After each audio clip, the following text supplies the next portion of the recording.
All right. Let's talk about Despicable Me 4. It is in theaters now. This is, of course, the fourth movie in this franchise. I'm glad they're numbering them. I'm glad they are numbering them so we can keep track. But these look, I've always enjoyed these movies, and I could not, after I see them, I'm like, while I'm watching them, I enjoy these films. And then I don't remember what I just watched.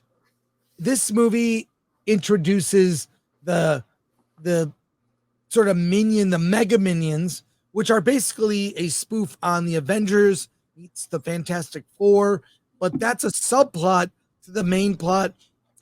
I mean, I'll say I enjoyed the last one, number 3, part 3, probably the most. It had a completely different storyline focusing on these new villains. And this movie takes the family and puts them in protective custody, like living secret identities. And that is balanced with a Mega Minions plot. It's like they made 4 short films and strung them together with a story. Is that accurate? Yeah, but I don't know how much you remember of the previous Despicable Me's, but that's pretty on par. Right. There's several storylines all over the place. Yeah, I mean, there are at least 2 storylines that just feature the minions themselves. And what I found interesting was what the first one came out in 2010, so my daughter would have been a little too young she'd been 3, so I remember her watching this on the iPad for a very long time, and then we finally got to see the movies, and it just dawned on me that she is now too old to enjoy the Minions, to enjoy Despicable Me.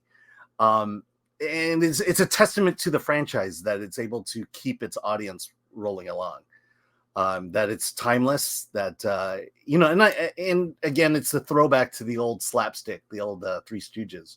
Right. You have these little indestructible minions that just do horrible things to each other. The violence is something I've missed in cartoons and animation for a very long time. Yes. Like, I was a big Looney Tunes guy. Mm-hmm. I love crazy violence, Yosemite Sam with guns. I mean, to me, I always thought Disney was kind of milquetoast and boring. I was a Looney Tunes guy. Give me Bugs Bunny in a dress, or a rabbit season, duck season, and it's gun violence.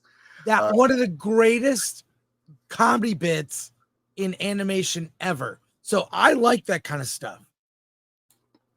Yeah, Wile E. Coyote holding a barrel of TNT. And then right up in his hands. I mean, that's what the Minions are. It's just a throwback. And I guess because they're cute and they're yellow and they're aliens or whatever they are, it's okay to commit horrible violence to them, and audiences love it. I will say that this one, look, if you follow the course of Despicable Me, it's really about this family. The first one was about Gru and the 3 girls. The second one was about finding his wife and finding love and her being accepted by the 3 girls. And then the last one was finding out he had a brother. There's a heart there. There's a family there. This one, not so much. It's about going into Family Protective Services. It's about moving away from the life you knew and establishing a new one. And so I felt like the story here is probably the weakest of the 4. But at the same time, it is on par with all the other Minion movies in terms of, like we just mentioned, the violence and everything. And so not the greatest story, but it's still more of what we love about the series. I did like the neighbor girl who aspired to be a villain, and that caper that they pulled. They pulled off, a robbery. And that was a good subplot. Right, but that speaks to the problem of moving this franchise forward, is that the family aspect of Gru is waning away, because you spend more time with Poppy, that girl, than you do with the 3 other girls that he's been bringing all from the. And then, of course, there's a subplot of a minion trapped in a redemption machine. Yeah, that goes whole Yeah. movie, and you have to stick to the end. So Yeah. Who knew the biggest part of the comedy would be a minion and a vending machine? yeah.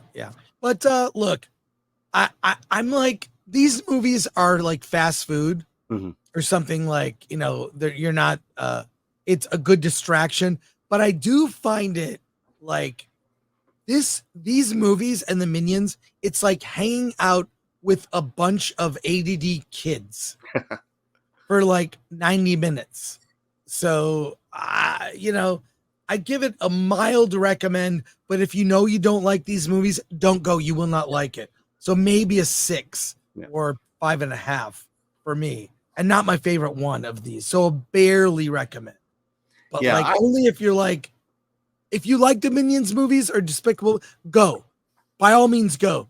If you don't like them, you will not like it, period. Yeah, I think I liked it a little bit better than you. I gave it a 7. I think Will Ferrell. I didn't even realize that was Will Ferrell as Maxim, the main Oh, villain. wow. He gives a very non Will Ferrell performance.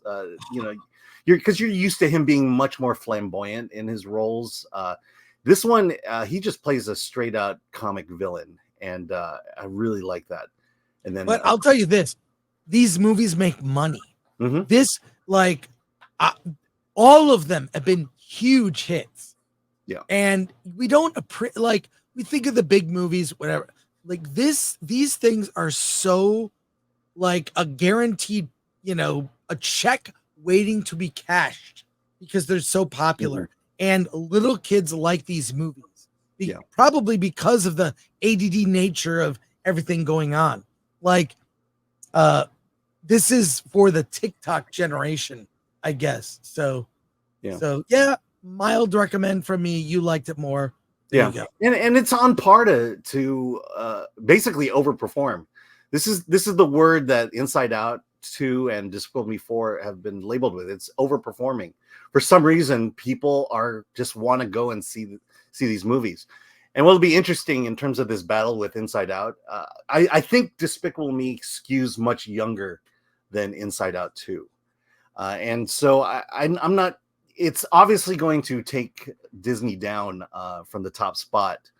But I think both movies will have legs because it does appeal to different audiences of kids. Yeah, but I'll say when it comes to the Illumination movies, I prefer Sing. I don't know if you've seen those films, but like it actually has heart and story arcs and characters you get into, and then just filled with an excuse to sing songs. That's it. Pop music, and characters that actually grow, have arcs and change, and so I prefer the Sing films. But I'll say this on Illumination, there's nothing objectionable at all. That's why I think that all these movies are popular. You don't have to worry about like how many drag queens are in the story. Like it's like, where Disney has lost faith, Illumination is bringing people in. Yeah, and what's amazing is while Disney was embroiled in all this, messaging, the Despicable Me just refused to go there. Yep. And they put out Rise of Gru and Minions, two other movies that were just as tame and didn't succumb to the messaging.